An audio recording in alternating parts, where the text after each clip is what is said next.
Okay, thank you for being here again.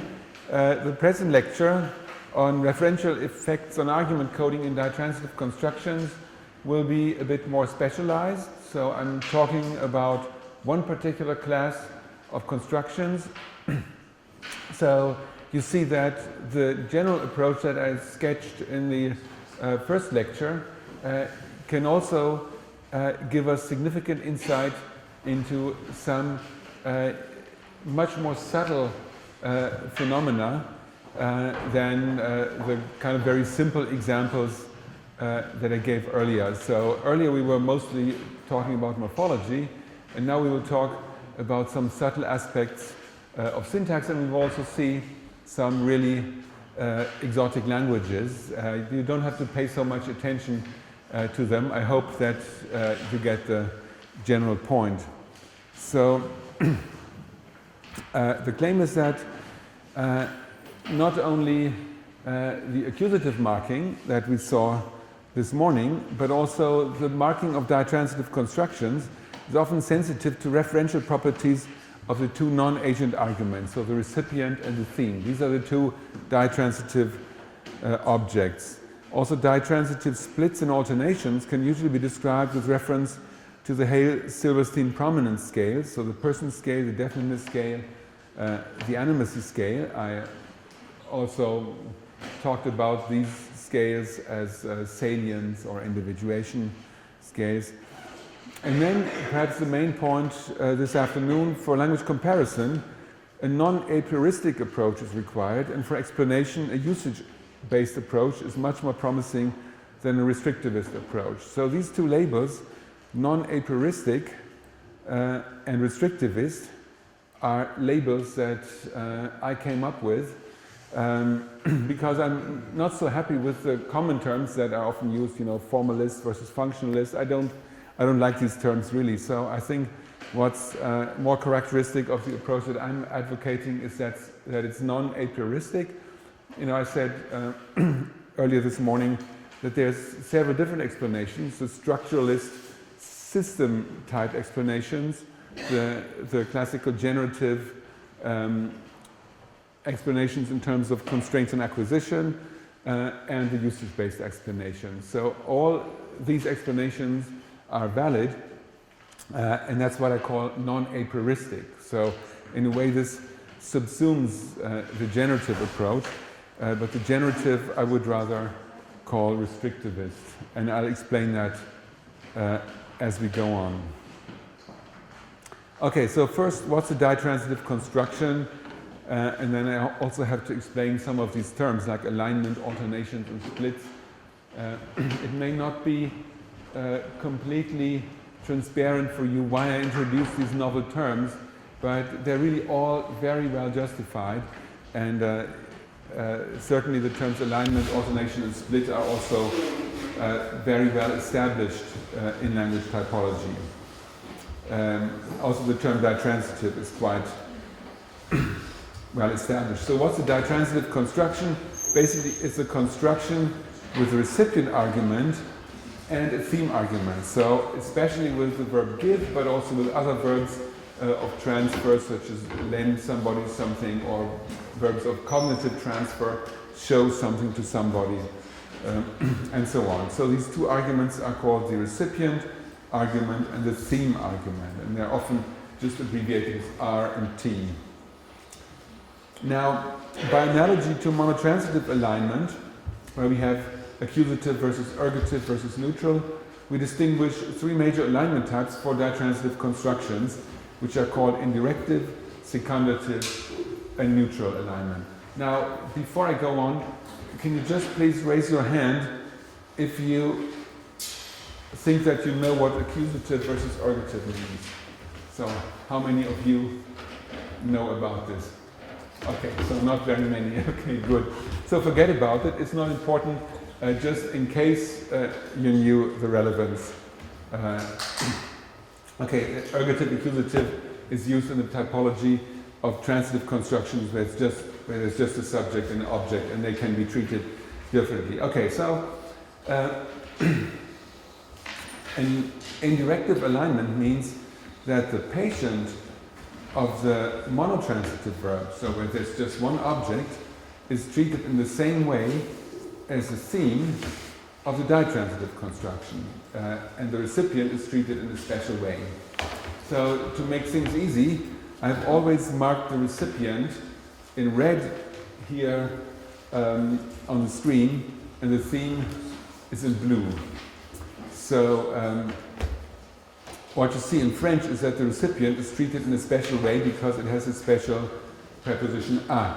So the recipient is special, and the patient and the theme are treated in the same way. Now there's also languages like Yoruba, which work in the other way, where the recipient is treated in the same way as the P, and the T, the theme, is treated in a special way. So he gave me money in Yoruba is literally something like he supplied me with money. You know, in English we also have this construction sometimes with the verb supply or present. You know, he presented me with money is also possible. So that is then called a secundative construction, where the P and the R are treated in the same way, but the theme is treated in a special way. And then there's neutral alignment.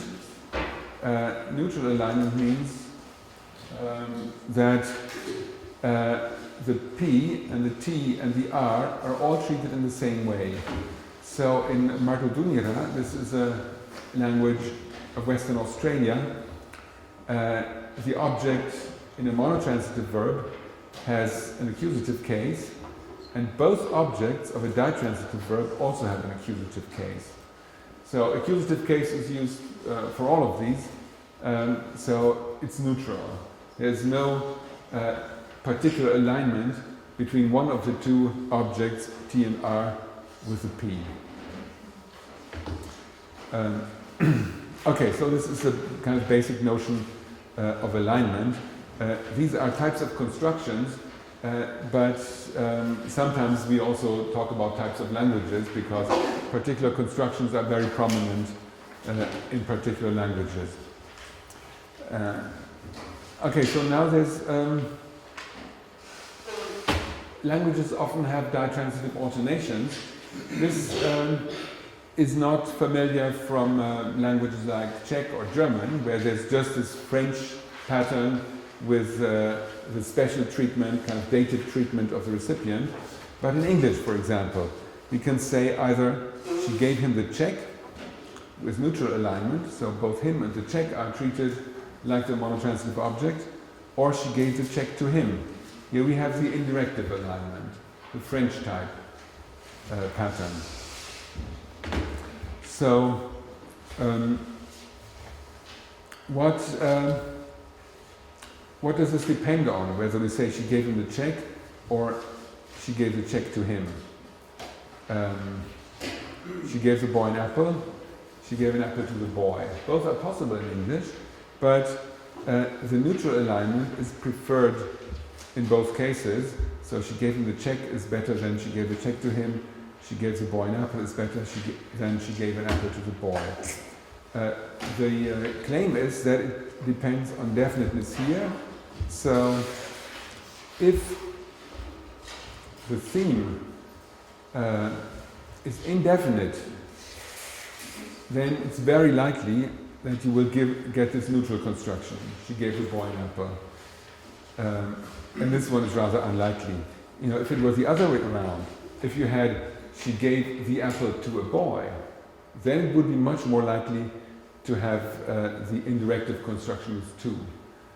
Right? So I don't know how good your English is. Normally it's not part of the curriculum, but there's a big discussion in the theoretical literature on what governs the distribution of these two different constructions in English.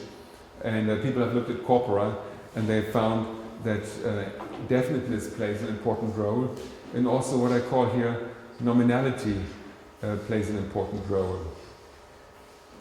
So when the recipient is a personal pronoun, then you get this neutral pattern, and it's rather unlikely that you will get the indirective pattern. Whereas if conversely the theme is a pronoun, then you have to use this, right? So you have to say, she gave it to her husband, for example, right? You cannot say, she gave her husband it.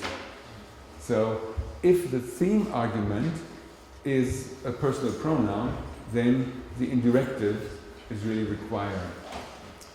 So these referential properties play an important role, and that can be illustrated quite nicely from English. Now I distinguish 4 different subtypes of referential properties or referential prominence properties. There's person, where first and second is more prominent than third person. It's definiteness, where definite is more prominent than indefinite. Animacy, where human or animate is more prominent than inanimate.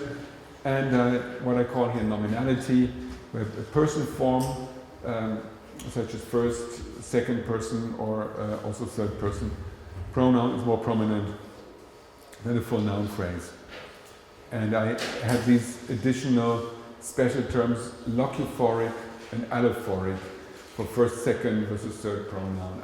I find it simply more convenient to have a new term, and since I studied some Greek, I know that allo is the Greek word for other, and some Latin. Locu is the Latin root for speaking. So the locuphoric forms are the ones that refer to the interlocutors, right? There you have it in English, the interlocutors, and allo, as an allophone or allomorph, it's the others, right? So I will sometimes use these terms, locuphoric and allophoric, for first, second person versus third person. Okay. Any questions so far? Was it too fast? You don't have to understand everything in order to understand the main point.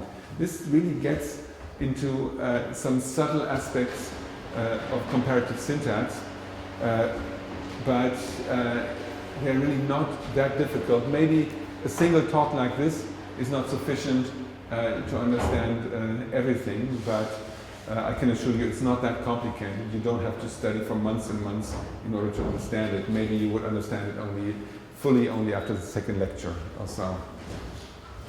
Okay, so here I talked about ditransitive alternations.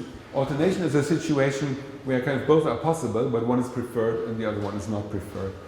A split is a situation where, depending on the circumstances, only one of the constructions is possible and the other one is impossible. So in French, depending on the person, there are some combinations that are not possible. So you can say, Agnès me la présentera, Agnès will introduce her to me, but to say Agnès will introduce me to her, you cannot say Agnès me lui présentera, even though lui is the ordinary dative object pronoun and me is the ordinary accusative object pronoun. But this is just ungrammatical. And so, assuming that most of you know Czech, you can sort of perhaps in your mind translate it into Czech and check whether it works. And I have some Czech examples. So I think Czech is actually rather similar to French. So what French then does here, it uses the indirective construction with the preposition a. So this kind of construction is possible for certain combinations of the person. For others it's not possible, and you have to use the a construction. Okay, now here comes a really exotic language, Wolof. That's an Atlantic language spoken in Senegal and some adjacent languages. So I gave the girl a bicycle. That's something like jox na xale bu jigéen ji benn vélo. You recognize the French influence. The word for bicycle is vélo. And notice that the definite article follows. It's at the end of the noun phrase. But now if I kind of invert it, so I vary the definiteness, I say I gave a girl the bicycle, then this is no longer possible. I cannot use the same neutral construction with no special coding. Instead, what I have to do is, I have to say I gave the bicycle to a girl using this preposition to. Right? So, just like French requires the preposition a in some special circumstances, also Wolof requires the preposition si in some special circumstances. Okay, now we get to Standard Arabic. The plot thickens, it gets even more complicated now. So, we have neutral alignment in 8a, you did not give me the book. So that's lam tu'tini kitaba. So me, it's a kind of suffix or clitic pronoun, and the book is accusative marked. Now, you did not give it to me. In Arabic, you cannot say lam tu'tiniha, so you cannot have both objects together on a single verb.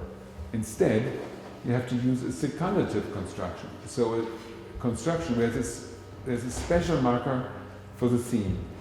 So again, when you hear secundative, again, turn it to the supply type, You did not supply me with it. That's a literal translation of this. Not you supplied me with it. So the iya is like the English with there.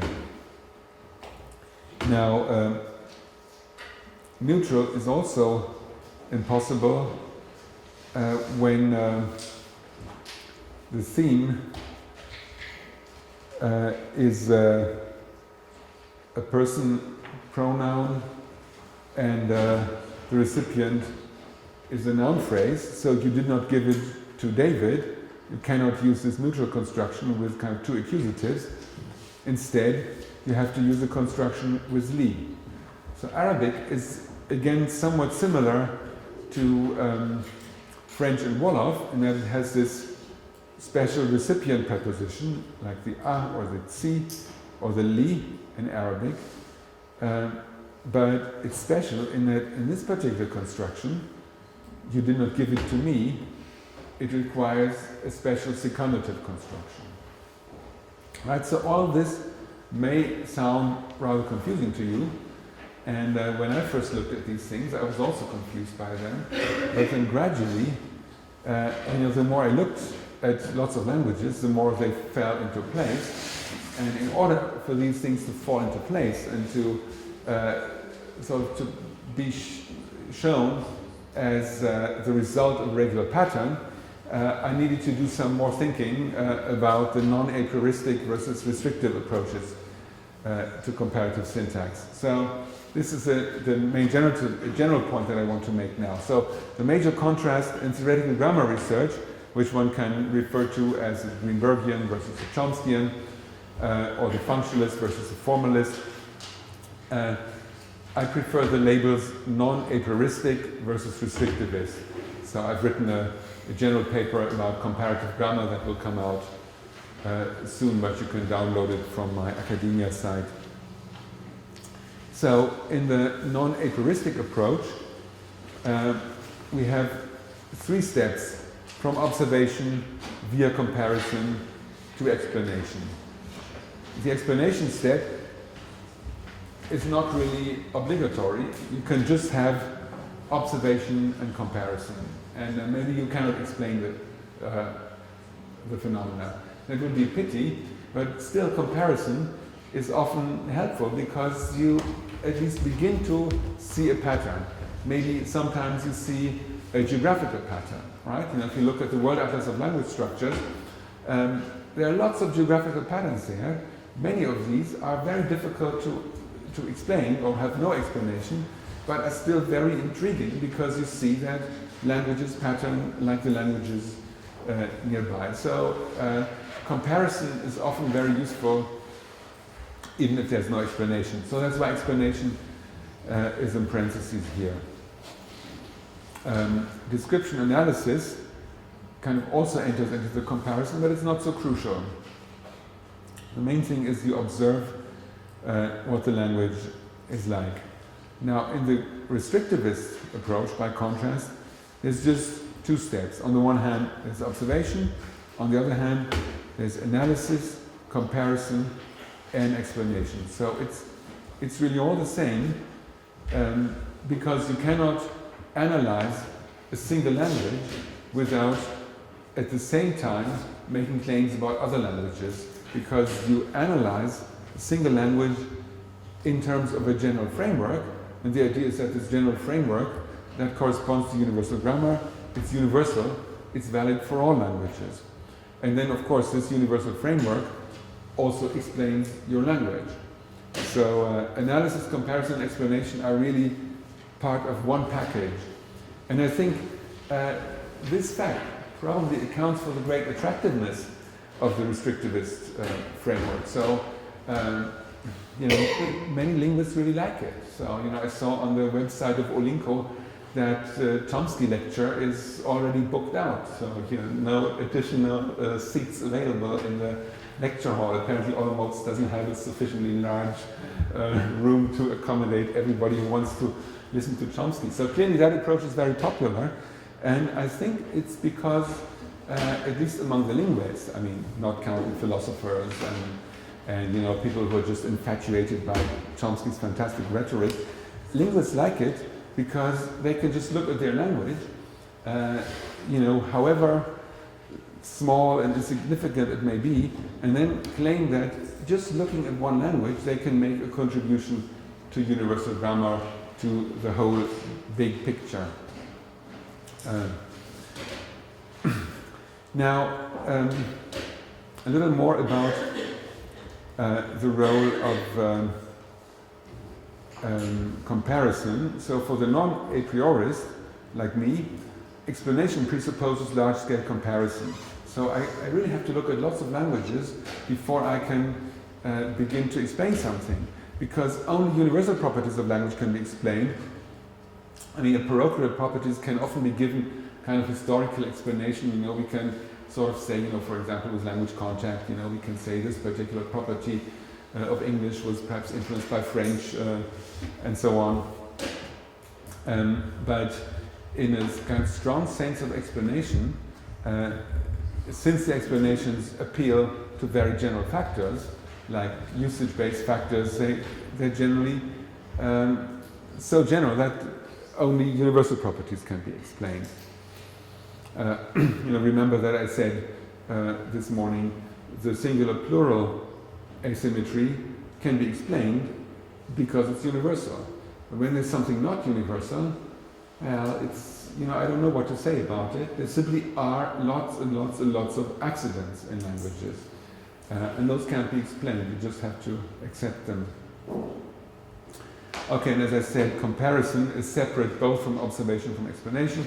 For the restrictivist, analysis and explanation is the same. Analysis description uses an a priori restrictive framework, which is assumed to be innate. The innate restrictive framework explains both the universal properties of language and language particular instantiations. In particular, it also explains language acquisition. And again, as I already said, comparison is not separate from analysis. The restrictive framework is inherently comparative. Analysis is impossible without the restrictive framework.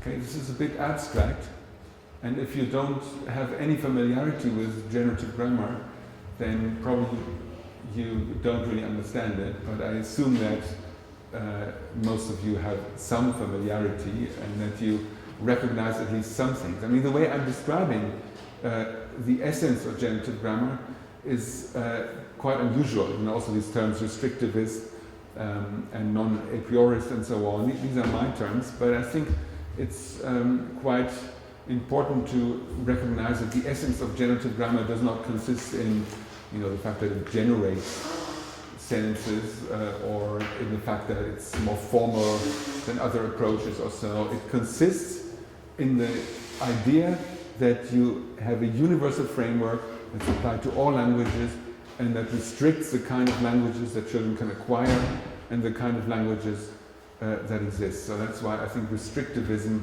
or restrictivist is the right term. Okay, any questions? Objections? Okay, I haven't said yet why the a non-a priorist approach is better, so I'll get to that a little bit. And there's, of course, always so much to say. Okay, another thing that I need to introduce now is the contrast between comparative concepts and descriptive categories, because this is often misunderstood. So now I've made a mistake here. The non-a priorist tool for comparing languages are the comparative concepts. So the concept theme for ditransitive constructions or recipient, these are comparative concepts specifically designed in order to compare ditransitive constructions. Or, the very notion of ditransitive construction. This is a construction involving three arguments that can express an agent, a theme, and a recipient of physical and mental transfer. Now, by contrast, the descriptive categories are categories used to express language particular generalizations. And we don't really need these concepts of theme and recipient for language particular generalizations. So, for example, for English, in order to describe English, we don't need the concept of a ditransitive construction. We can just say English has a double object construction where two NPs follow the V, the verb, and the first one is the recipient, the second one is the theme. But these labels are not really necessary for English, and they're not really so helpful because this kind of English double object construction is used also in cases where they aren't really recipient and theme. So, for example, things like that cost me £10 or so. Notice the me is not a recipient there, but it's still a construction with two objects. Or something like, I envy him his success. Envy him his success. Him is not really a recipient. It's a construction with two objects, and the particular role is not really part of that construction. On the other hand, there's an object plus prepositional object construction. So, I give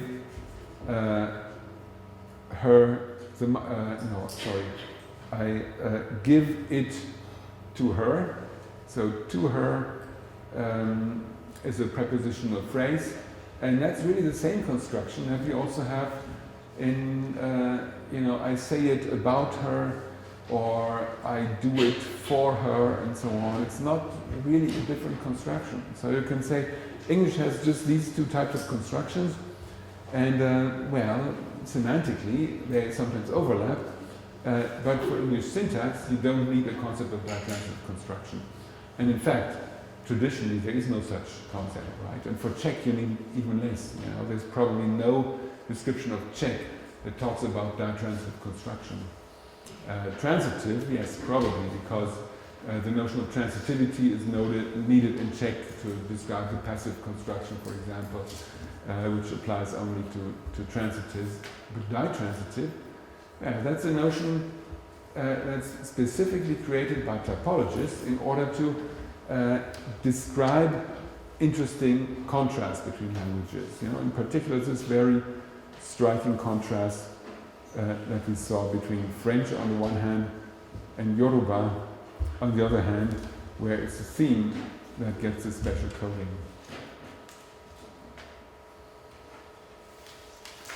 Okay, so I think it's important to recognize that the comparative concepts that the comparative linguists use are not necessarily those used in language description, because often these are confused. Often people think that when they hear a grammatical term, that it must be a term that's applicable to any language, but that is not the case. Each language has its own system, and therefore, in principle, each language has its own categories and its own set of concepts. So, if you studied some German, then you know that one of the trickiest things in learning German is the distinction between weak and strong adjectives, right? So if you don't learn that distinction, then you're immediately recognized as a poor speaker of German.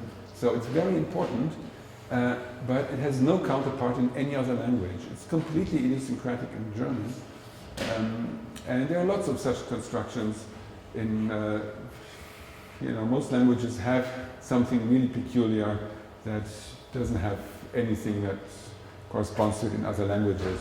So typology is not everything. Typology compares some languages and or some aspects of languages, but then others are just too idiosyncratic. But if you want to describe languages, we want to describe the whole language, right? You cannot just say I describe only those things that I can compare with other languages. So in the restrictivist approach, there's the idea that the kinds of categories that languages can have are given in advance. Children are born with them, and we just have to figure out how these a priori categories connect to the categories found in actual languages. And what I'm saying here is that the categories used for descriptive purposes can be vastly different across languages. But we still want to compare them, so we use these specific comparative concepts. Okay? So, now let's get to some universals, and we see the role that the comparative concepts play in formulating them.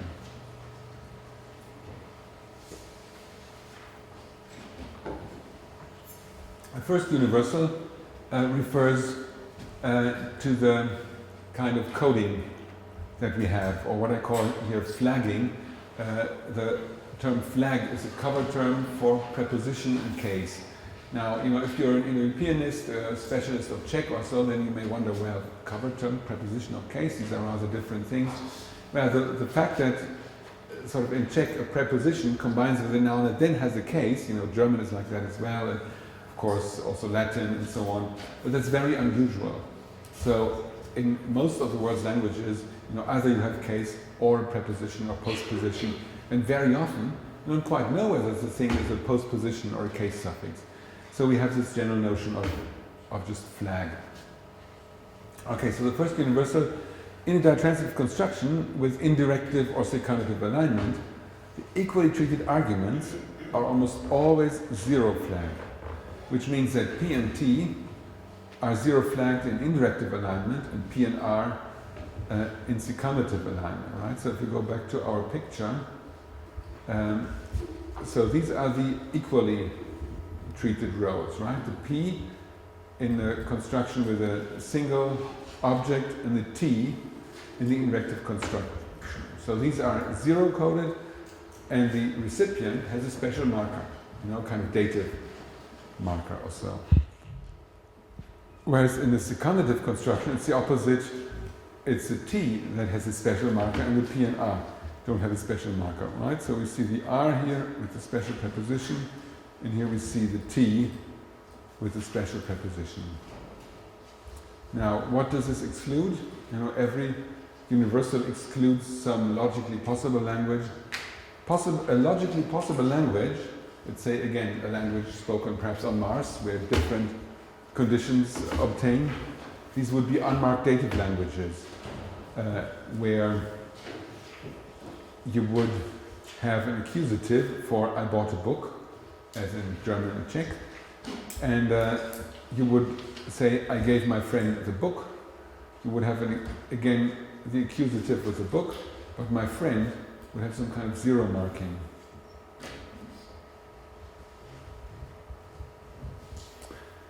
Okay, now I just realized that this has to be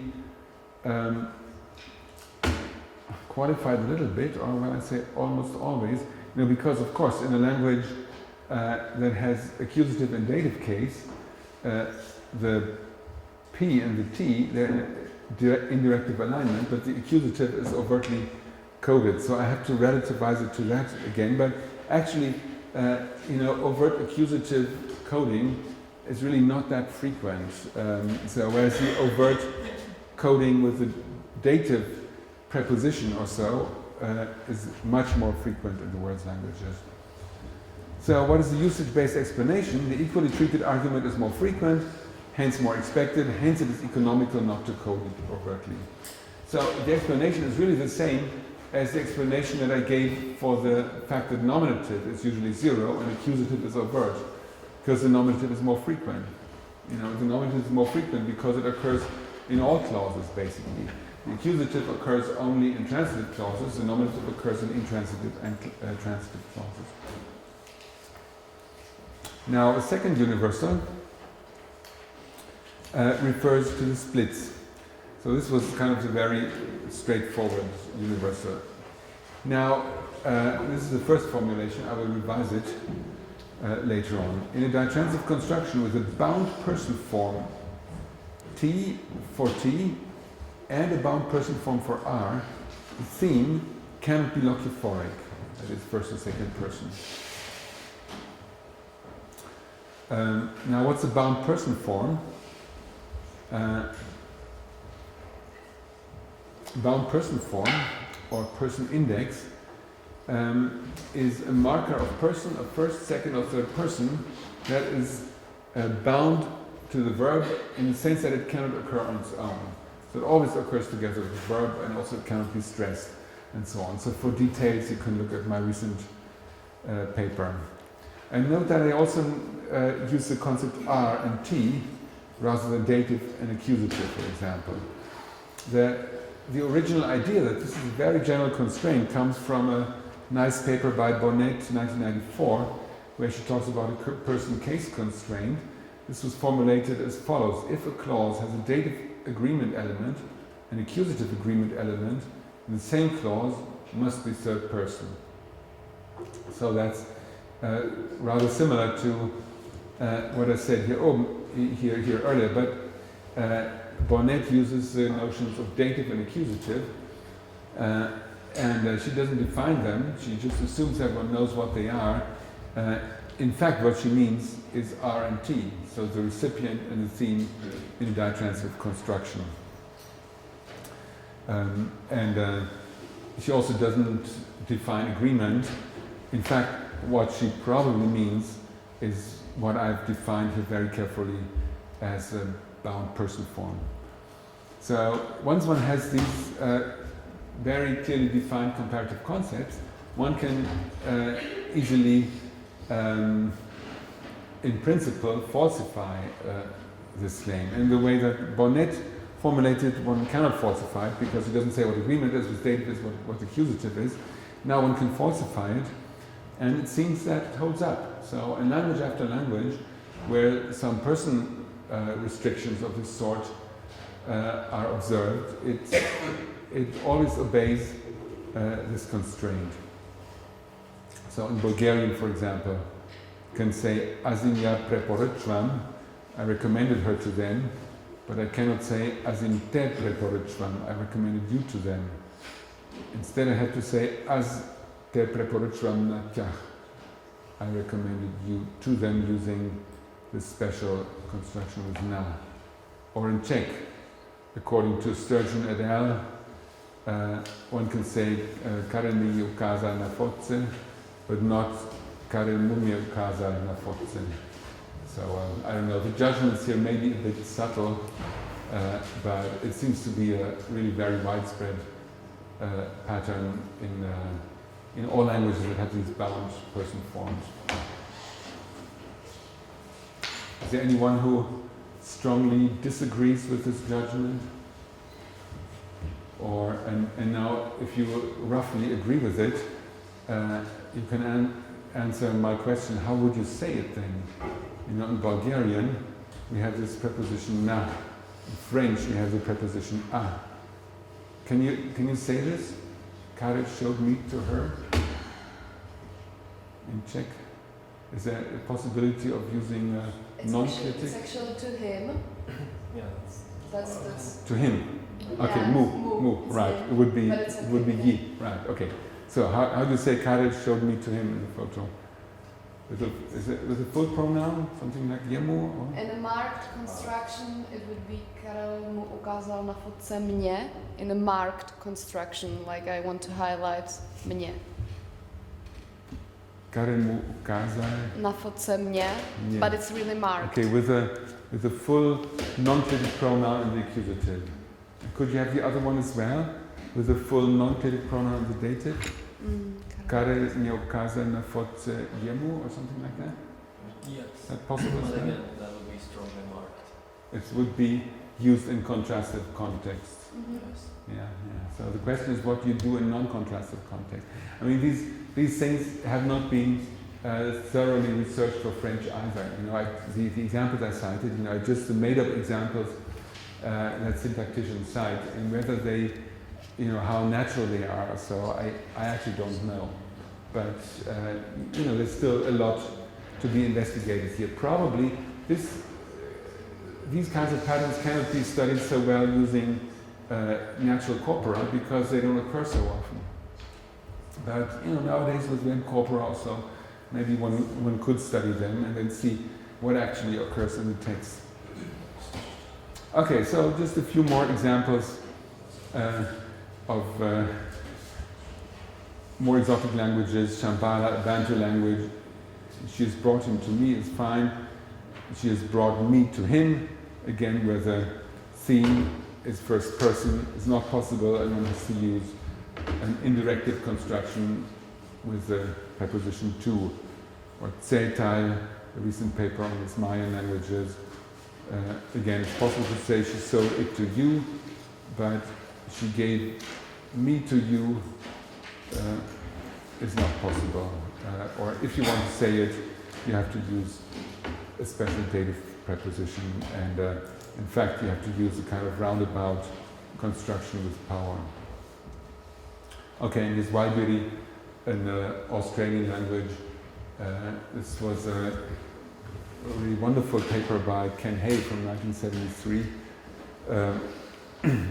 He observed that you can say, I'm giving you a boomerang, but the man will take you from me. Now it's not with a give verb, but take verbs work very differently, where both objects are locuphoric, so both are first or second person. Again, it's impossible. Okay, so this is a very widespread pattern that has been observed for languages around the world. And now the question is, what's the explanation? Right, so we have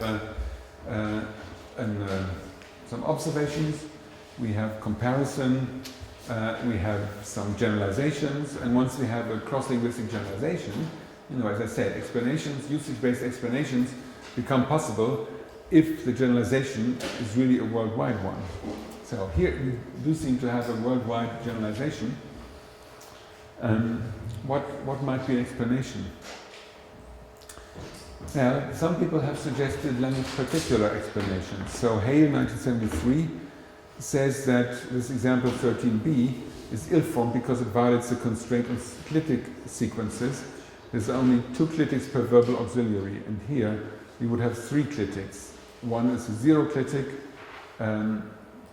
so, you know, but that's a really kind of ad hoc thing for Waibiri. I mean, for Waibiri it might be maybe the best way to state a generalization, but it certainly doesn't extend to the other languages. So, by the criterion of with the restrictivist approach, it fails because it's not general enough. By my criterion, it doesn't fail because for Waibiri it's fine. It works quite well. So it's a good explanation for Waibiri, but it's not a possible explanation for the generalization. I mean, we still want an explanation for the generalization. So that can't be it. It must be something else. Similarly, Emmons, 1975, talked about the French Meuli constraint. And he proposed that the reason that Meuli is impossible is that underlyingly both are in the same position. So he says underlyingly we have 2 slots, slot 1 and slot 2. Slot 2 has the accusatives, slot 1 has the datives. And then these datives can also be used as accusatives in the first and second person. So that's kind of a different story. And then there's some kind of transformation that shifts the li from the first slot to the third slot, because when both are third person, the order is actually la lui in French, or le lui.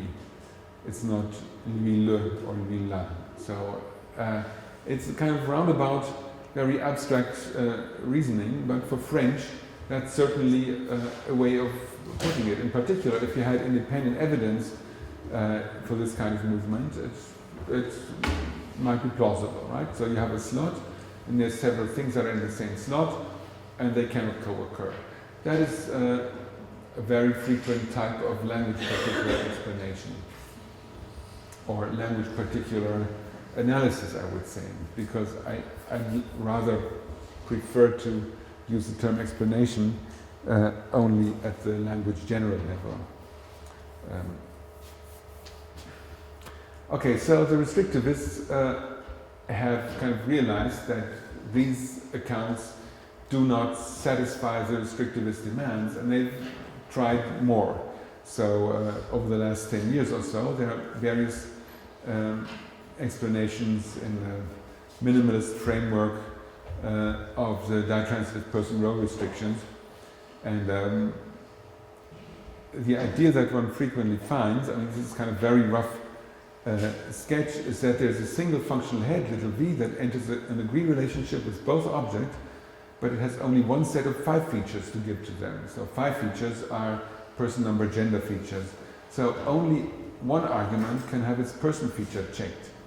The dative argument, which is closer to the functional head, undergoes agree first.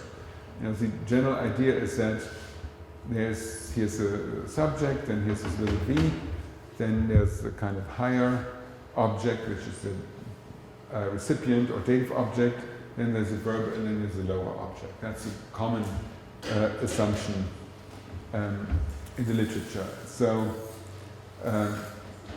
dative argument is closer to the functional head, undergoes agree first, then no person feature is left for the lower accusative argument, and therefore it can only be third person.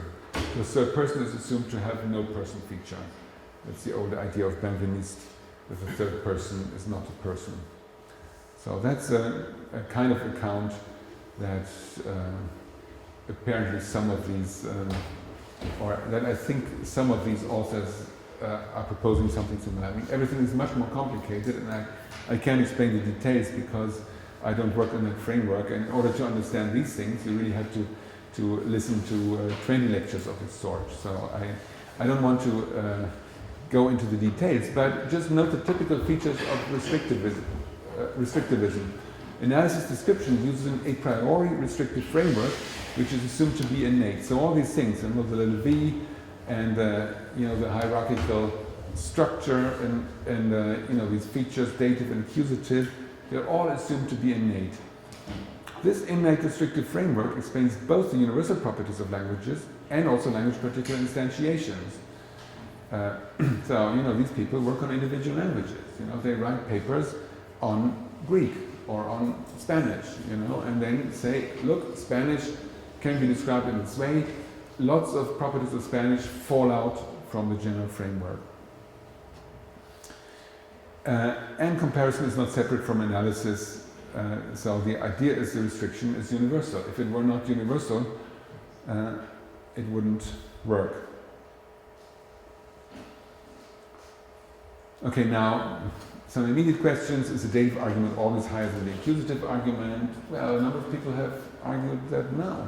In some languages, the accusative argument is higher than the dative argument. So there's kind of argumentation back and forth that has to do with binding asymmetries and with idioms and all kinds of criteria that people have cited, but they can't really agree on the structural relationship. Also, the question is, well, why do third-person forms lack person features? Is this independently motivated?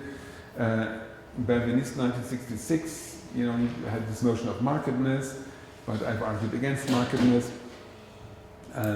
So, these are some immediate questions, but there are also really strong empirical arguments against some of the claims. So, for example, there are some exceptions.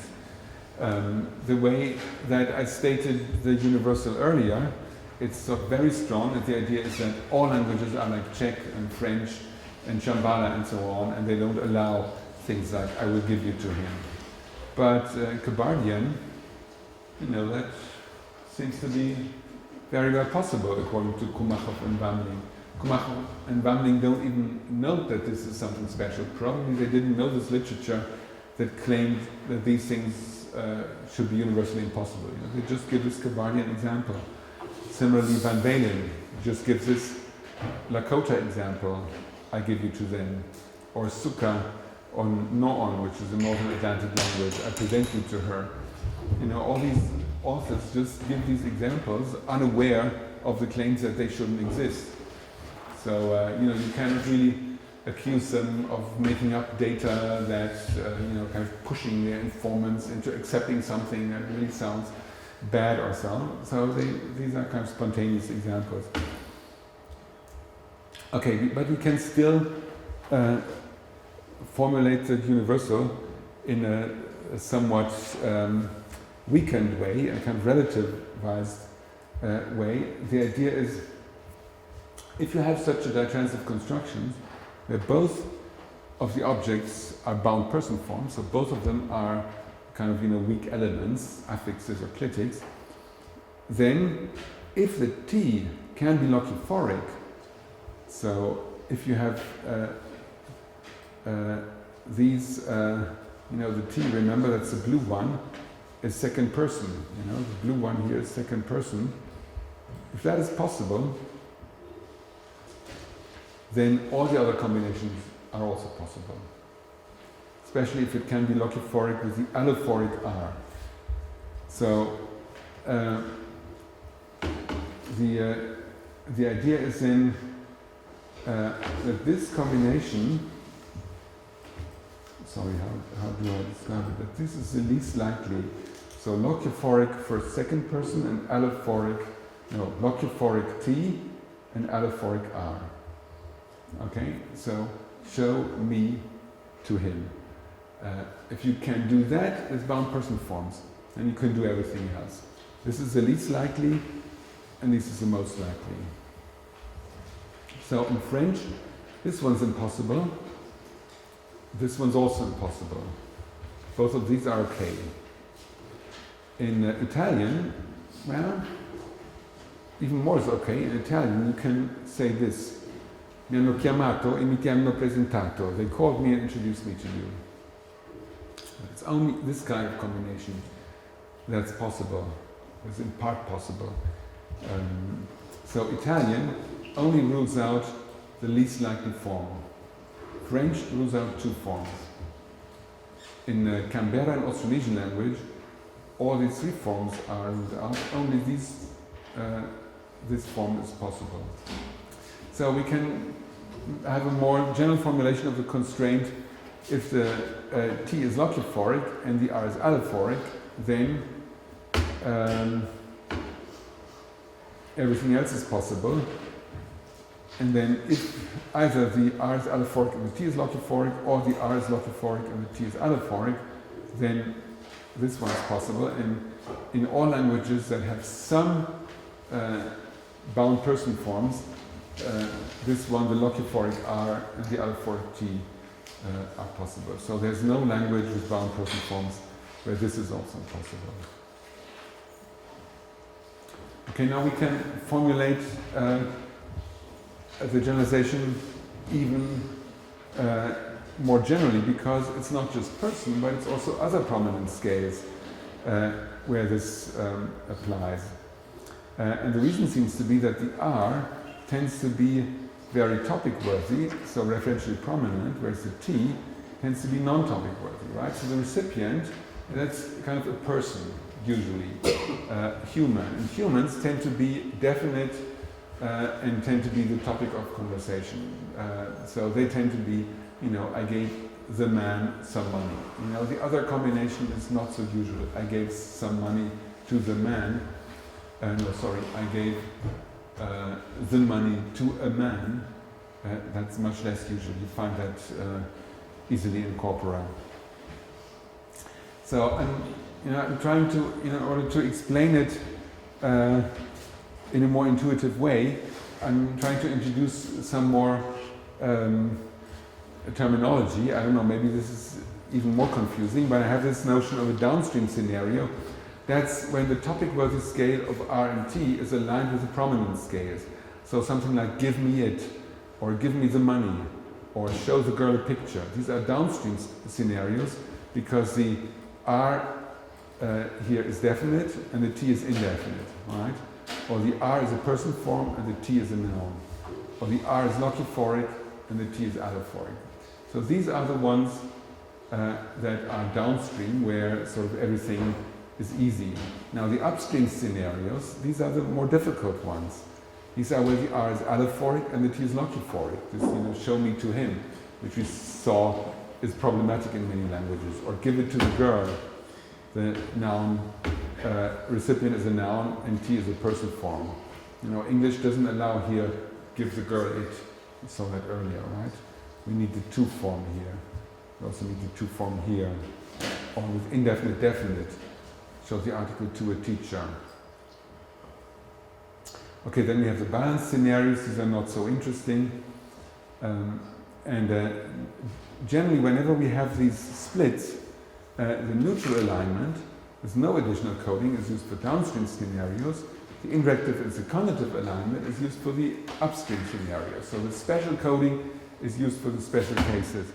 And then the balanced scenarios have intermediate behavior. So here's the upstream scenario, where the T is more prominent and the R is less prominent. Here's the downstream scenario, where the T is less prominent and the R is more prominent, and these are the balanced ones. Right, and now the generalization is that for the upstream scenarios, we need the greatest amount of coding. So we see in English the to is used here for this upstream scenario and also for one of the balanced scenarios. In Wolof, definiteness, based on definiteness, again, it's the upstream scenario which needs a special coding, and the neutral alignment with zero coding is used in all the other cases. Arabic, we saw this really confusing picture with the li and the iya, right? You had two different prepositions. One is the indirective, one is the secundative pattern. Again, we see that the upstream scenario has a special marking, and also the two balanced scenarios have different kinds of marking, and it's only the downstream scenario which has the prepositionless construction. So we can say in all languages, when there's a split in ditransitive coding, the downstream scenarios show minimal coding, which generally means neutral alignment. The upstream scenarios show maximal coding, generally indirective and secundative alignment, and balanced scenarios are intermediate. So this subsumes the universal two as a special case, and it's the most general formulation of the generalization. So, again, a few more pictures of these languages. In Shambhala, we have the qua form here just in the upstream scenario. I don't know what happens here. In French, we have the a in the upstream scenario. Here there's also a, here's the le lui construction. Then I have an example from Trinitario, an Arawakan language in the Amazonian region. Francesca gave me a knife. In the downstream scenario, there's neutral alignment with zero marking, whereas my father will give me to you. Then we need the oblique postposition ye for this special construction. Now notice that earlier I talked about this notion of alignment, the indirective versus secundative, but what really matters for explaining these patterns is this notion of degree of coding. Just like in the morning when I said, what really matters is not zero versus overt, but is length, because sometimes you can have a short marker and a long marker. And in French it's interesting, we also have this le lui, which is also indirective. The lui is a kind of dative marker, but it's kind of not as bulky as the a marker. It's not like the preposition, which is sort of still longer. So this contrast between the dative lui and the preposition a here still conforms to the generalization that you get the least coding here and the most coding here, and the intermediate coding in the balanced scenarios. Icelandic is sort of also interesting because it has indirective alignment in all constructions, but it uses a special preposition only in this more balanced scenario. So he introduced this type of fiction to me, you would get the dative. But if you say, I will introduce you to her, you would use the preposition to. So there's more coding in these special situations. Okay, I skipped Sahaptin because it's a bit complicated, and I move to the section on usage-based explanation.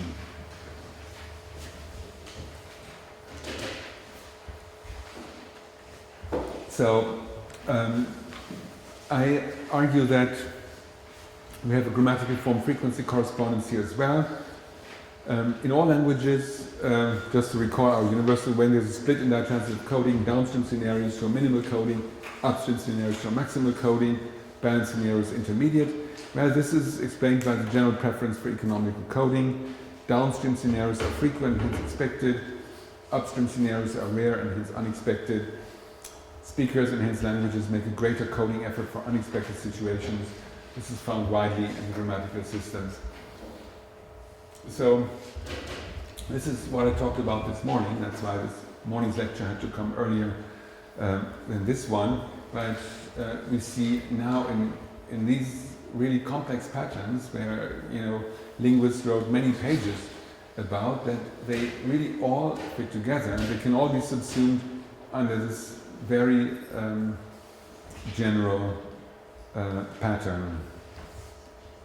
So, in order to understand the effects of referential prominence scales, person scales, the nominality scale, the animacy scale, the definiteness scale, we need comparative concepts like the concepts of R and T, so recipient theme, ditransitive construction, person, nominality, definiteness, bound person form, and so on. All these concepts are needed, and it's not easy to get them. One really has to look at lots of languages and look at lots of the literature, and it really took me a long time to understand all these things.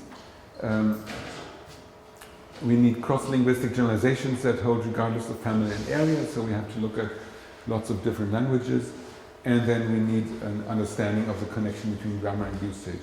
What we do not need is universal categories of the generative type or a restrictive formal framework. So grammatical theory can be framework-free, as I expressed it in a paper in 2010. To describe individual languages, we only need language particular descriptive categories, as in the work by Hale, 1973. So this was rather complex, but at the end, if you managed to listen to the end of what I said, you sort of probably got the idea of how I connect these complex ditransitive patterns in sometimes really exotic languages to this overall picture. And the fact that I found these nice generalizations really encouraged me to talk about the grammatical form frequency correspondences in such general terms. So if I had not seen these ditransitive patterns, probably I wouldn't have made such bold statements in the earlier lecture. So also this more detailed work is very important, and I think it's kind of nice that one can combine this very detailed work on very exotic languages with things that are much simpler and that can be found in any language down the road. So maybe you have some more questions about this, and otherwise I could go back to the earlier handout where there's some, in the remaining 20 minutes or so, where there's some things that I didn't talk about in the morning lecture. Maybe are there some questions or comments on the ditransitives?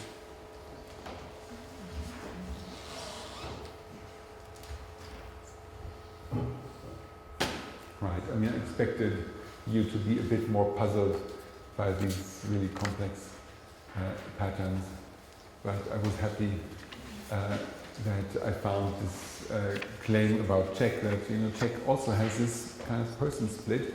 I first became aware of it in the literature about French, because French is mentioned again and again, Spanish has something similar as well, but then people also talked about it in Slavic languages, and it's not surprising because the Slavic languages, apart from, West and South Slavic languages have these clitic pronouns. Now German doesn't have clitic pronouns, so in German this effect is not found. So in German, all these combinations are possible. Okay, good. So I go back to the earlier slide and talk about the manifestation of frequency in various ways. So on the one hand, we have the frequent zero and the rare overt. That is the simplest pattern. That is a singular plural pattern, which we started out with, of the third person versus second person, for example, or the present tense versus future tense. So I have a few more examples here of contrast where we have this overt versus zero very frequently, right? Also future tense is not as frequent as the present tense, so lots of languages have a special marker for future tense and a zero marker for present tense. Now I also mentioned that sometimes we have a length distinction, so that both are overt but the rarer is longer. So the more frequent expression would be the inanimate locative il in Tamil. The animate locative is itam. So, of course, it's more frequent to talk about the location inside an inanimate object. So, in the house or on the mountain or so. You rarely say something like, in the pig or on the cow or even, in the person. This is less usual. So there's a special animate locative case that's longer in Tamil. In Latin, where number and case are accumulated together, the dative plural tends to be longer than the dative singular. You can't really say that there's a plural suffix in Latin, but the dative plural is longer than the dative singular. Then we have two kinds of reflexives. I think Czech is very similar to this. There's a short reflexive and a long reflexive, and the short reflexive is a more frequent one, the one that's used with its special middle meanings. Then sometimes the frequency asymmetries are reflected in bound marking versus free marking. So in the comparative with rarer adjectives like vague, English tends to have a free comparative marker, like more vague. With the more frequent adjectives, like nice, English tends to have a suffix. Or with the more frequent definite article, French combines the de le into du, whereas with the rarer demonstrative se, French simply has de se, so there's no coalescence. With the more frequent can, the negation can coalesce, like can't, but with the rarer may, the negation doesn't coalesce, so we don't get mayn't. So we still have may not. And then also often the frequent construction has a kind of direct expression, and for the rarer construction we need a roundabout expression. So Gabriel's friend versus a friend of Gabriel's. So with possessive constructions, I've argued in a paper 15 years ago, it's much more common for the possessum to be definite.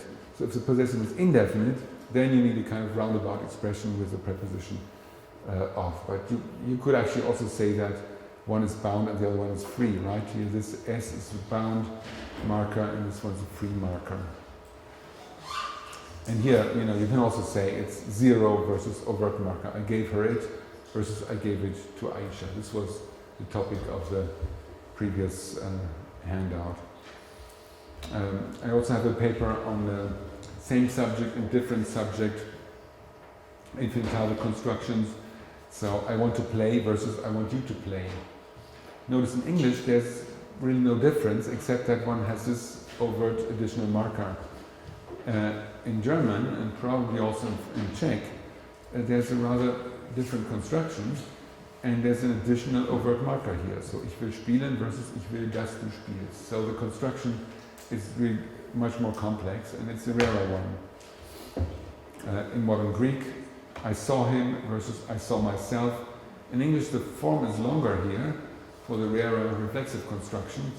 In modern Greek it's really kind of strange roundabout construction. While this is simply I saw him, this is I saw the self of me or something like that. So erftor is self and mu is of me. Can I ask a question? Yeah. Just a minor question, just about the negation example that you have here. Yeah. Mayn't is impossible according to you because it's rare, because of its frequency. What would you say about the impossibility of am not?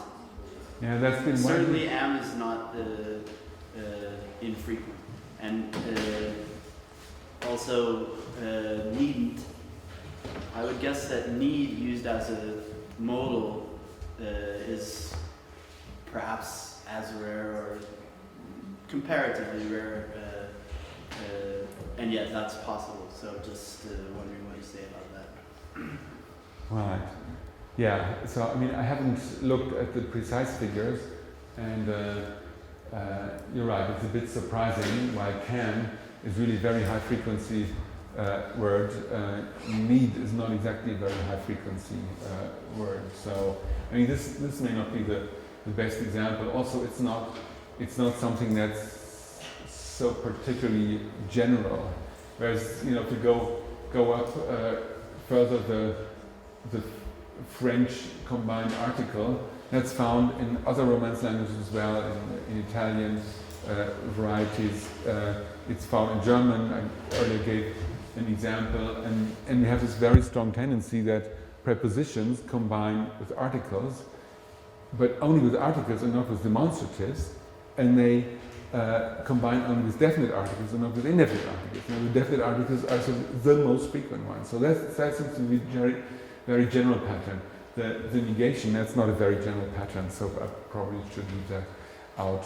And you're right, I am not. I would expect that I amn't should be possible, just like you aren't is possible and he isn't is possible. And the impossibility of I amn't is surprising, yeah. But I wouldn't spill so much ink over it because I'm interested in the general pattern, and it's for me it's just in idiosyncrasy, which is just there. And if you found a solution to why it isn't possible, then probably that solution doesn't make any other predictions. So I don't know. I know a lot has been said about it. John Bresnan wrote a paper about it. Maybe you have a distributed morphology analysis of it, or so. I don't know. But I wonder what predictions those other those theories make that claim to have a more general account rather than just saying it doesn't exist. Yes? I was thinking about the comparative part and about the word clever. I consider the word clever quite frequent, and I think it's more usual to use more clever than cleverer. So é o mesmo controle. Yeah, the comparative, I'm also a bit unsure about. In general, the generalization that people give for English is that it has to do with the phonology. So monosyllabic adjectives can add the ER and polysyllabic adjectives can't. But that's not the whole story, because with some monosyllabic adjectives like vague, it sounds a bit funny. I think English speakers generally prefer more vague to vaguer. Though vaguer is also attested, I think it's not impossible. So here the phonological factors probably are quite relevant, especially when you have an adjective ending in E, like happy or lucky or sticky or so. I think you can always form the ER comparatives, stickier or luckier, or fishier, and so on, even if they're quite rare. But I think there's still this element of frequency there, simply because I'm also thinking from the perspective of the other European languages, so also in the Scandinavian languages, and in particular in the Romance languages, some of the older comparatives survived and others didn't. And those comparatives that survived are usually the most frequent ones. So in Italian, you can say migliore for better, or maggiore for bigger, or peggiore for worse. So these are really the most frequent adjectives. So for the most frequent adjectives, Italian has synthetic comparatives, and for the other ones, it always uses the più form. And I think it's the same in Spanish and French and so on. So probably the frequency factor is also relevant for English, but I cannot make this claim so clearly. It's things are more complex. There's also lexical variation in Czech comparatives for good, dobrý, it's lepší, so it's also like one of the most frequent words, and there's lexical variation. Yeah, well, especially the suppletion, right? When you sort of get a separate root, that is very clearly frequency based, but I think it's a different kind of frequency that's relevant than here. I kind of briefly alluded to this in the earlier discussion about the conserving effect. There's absolute frequency on the one hand and relative frequency on the other hand. I didn't really speak about this, but it seems that for the length of coding, what matters is relative frequency. So the plural form of a rare word, let's put it like this, the plural form of a frequent word is of course far more frequent than even the singular form of a rare word, right? So books, books is rarer than book, but books is still more frequent than handbook, for example, right? Handbook is a rather rare English word, but what counts is the relative frequency. So handbooks is even rarer than handbook. So here I think it's relative frequency that counts, whereas for suppletion, like good and better, it's absolute frequency that counts. And that's also the case for this resistance of analogical change. So actually, I probably shouldn't have introduced this, but I wanted to cite this work by Beide. So yeah, this is something that's important to keep in mind. And there's actually, even some very good linguists have confused some things. So I have this paper, it's not listed here somehow. Bill Croft argued against some of my earlier work. I think it's not in this handout, no. But he confused the notion of relative frequency and absolute frequency, and I was a bit shocked by this, and I thought I was confused about it, but I think really Bill Croft was confused about it. So linguists are not yet used to thinking about frequency and to thinking about what it implies. So we all, as a discipline, have to think more about these things. Maybe just briefly, the issue of cause versus effect. So people sometimes object. They say, "Well, it seems to me more plausible that both the frequency and the asymmetries of coding are results caused by something else. I can't see how frequency is in any case the cause of linguistic asymmetry." Well, but what would it be that simultaneously causes frequency asymmetries and form asymmetries? So perhaps markedness. Mayatara, way back in the early 80s, said that markedness causes frequency. So because the singular is the unmarked form and the plural is the marked form, the singular is more frequent. But I think that can be dismissed rather easily, because how do we know what's marked and unmarked? Well, maybe the singular is a bit more frequent because it's sometimes used in neutralization context or in generic context, but that really cannot account for the frequency asymmetry. For some reason, we simply talk about individual things like a glass more often than about groups of things. I don't know why that is. But it's certainly not because we somehow know that the singular is unmarked, and hence we should use a singular all the time. We use it singular more often because we find it more useful in speaking. Then the question of real word frequency. Well, real word frequency, it could cause frequency of use, but it couldn't cause the form of asymmetries. And of course, often frequency of use has nothing to do with real word frequency. So nominative versus accusative, there aren't more agents in the world than patients, or active versus passive. There aren't more active situations in the world than passive situations. Passive is just a particular way of expressing things in the world. And also singular and plural, there aren't more singular things in the world than groups, right? On the contrary, there are far more groups in the world than individual items.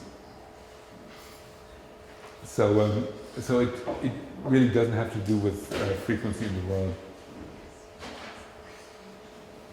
So my general impression is that linguistic frequency can usually be derived from other factors, or when it can be derived from other factors, these factors are quite heterogeneous.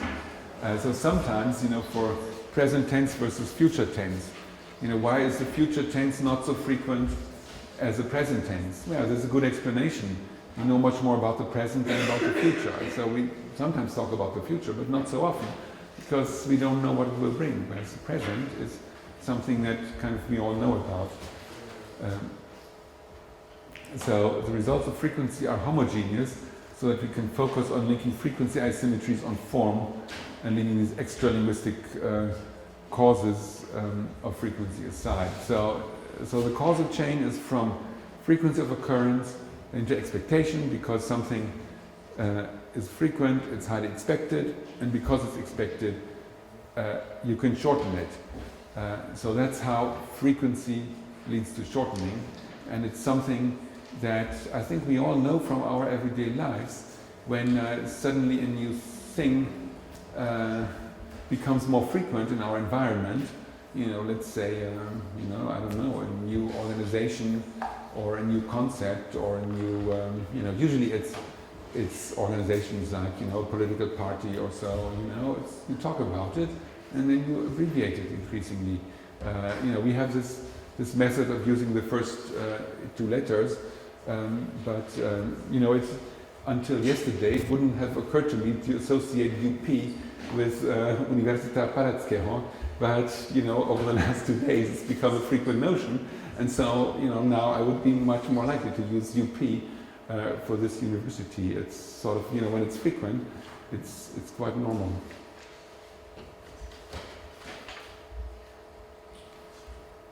Okay, and another. Okay, yes. It's historical frequent, direct and rare on both. I gave her it and I gave it to Aisha. Is the sentence I gave it to Aisha really rare because you cannot say I gave Aisha it. It's impossible. Yes. But you can say I gave it to her. And isn't the her just right after the verb and it just right after the verb? Not because of the frequency, but because it has some characteristic of a clitic. I would even say that I gave it to her would be more frequent than I gave her it because it seemed like it has characterization of clitic. Right, so actually in American English, I gave her it is not very common.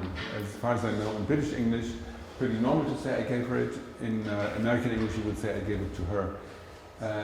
But in all varieties of English, you would say I gave it to Aisha. You wouldn't say I gave Aisha it. That is, I think, practically impossible in all varieties of English. So there's this asymmetry, and this asymmetry is the part of a general picture that you know, in kind of language after language, I gave her it is more possible than I gave Aisha it.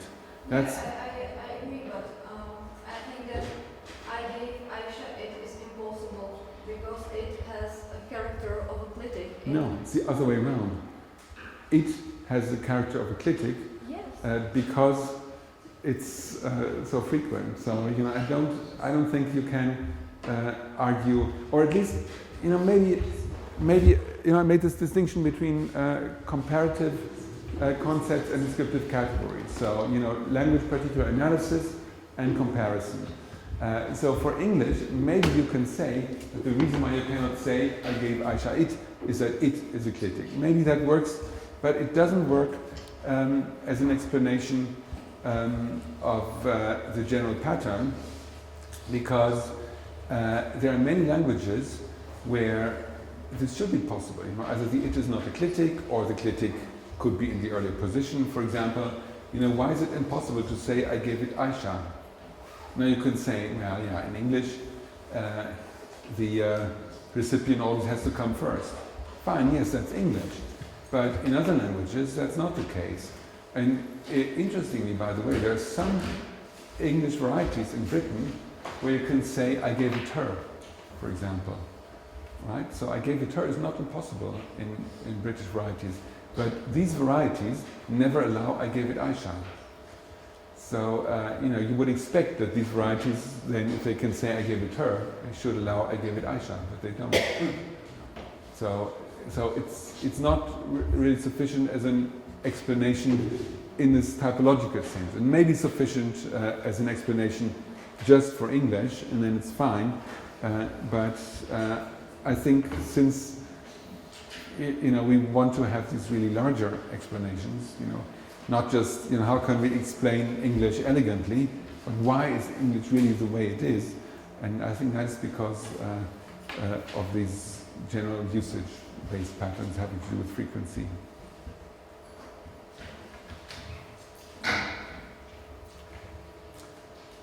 Okay, so I think that brings us to the end of this lecture, and then I'll see you tomorrow again, perhaps.